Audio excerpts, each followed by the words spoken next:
Hello everyone, Minute Plus Meditation here. It is Monday, February the 10th, and it's the Feast of Saint Scholastica. Beautiful reading about her in the Office of Readings or Matins. So if you get a chance, read it. It's good, great spiritual reading. Okay, we begin Genesis here, chapter 1, verses 1 to 19. In the beginning, when God created the heavens and the earth was a formless void, and darkness covered the face of the deep, while the Spirit of God swept over the face of the waters. Then God said, "Let there be light," and there was light. So it just goes on and on like this. I can't read the whole thing. I'd love to, but try your patience. So everything that God says, it was.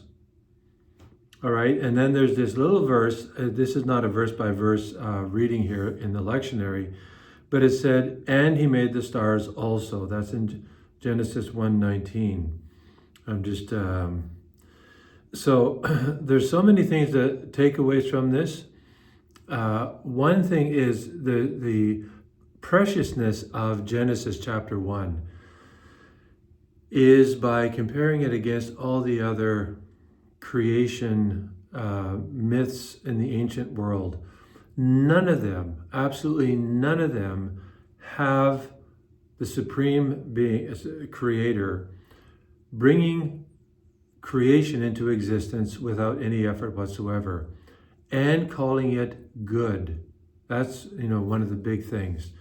All the other creation stories involve sex, and a twisted kind of sex, violence, brutal violence, beings being cut in half, and sex being between the gods, and this, and it's just violent, it's vicious, and human beings are playthings.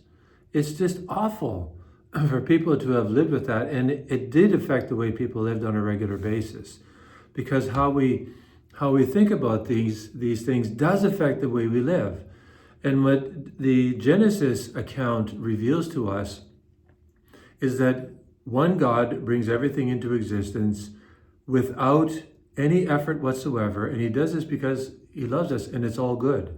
It's good, it's good, it's good, it's good, and then when he creates human beings, they're very good. So this should shape the way we think about life, our own life, that we're precious in the eyes of God. I know things are twisted and messed up because of original sin, but that doesn't take anything away from the goodness of creation. And the saints remind us of this. We can recapture some of this because of grace now. So there's just so much here in this Genesis account. I really try to take some time and just reflecting and pondering this and sipping it. Okay, but I can't because that's all the time I have. Mark chapter 5, the Gospel. Jesus went to, and the disciples crossed over the lake and came to the land of Gennesaret and moored the boat. When they got out of the boat, people once had recognized him and rushed about the whole region, began to bring the sick on mats to wherever they heard Jesus was.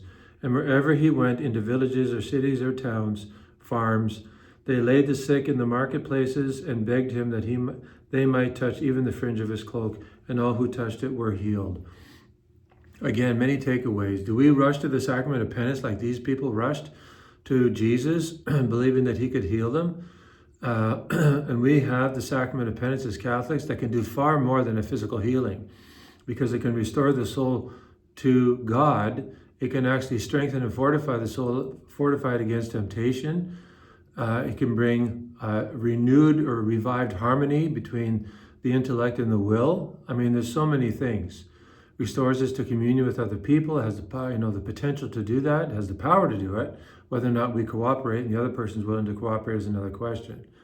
There's so much power in this. And also, the fact that Jesus heals, divine power is communicated through the fringe of his cloak, through material reality, sort of precedes the whole thing in the sacrament of confession, because God has chosen to communicate grace through material things.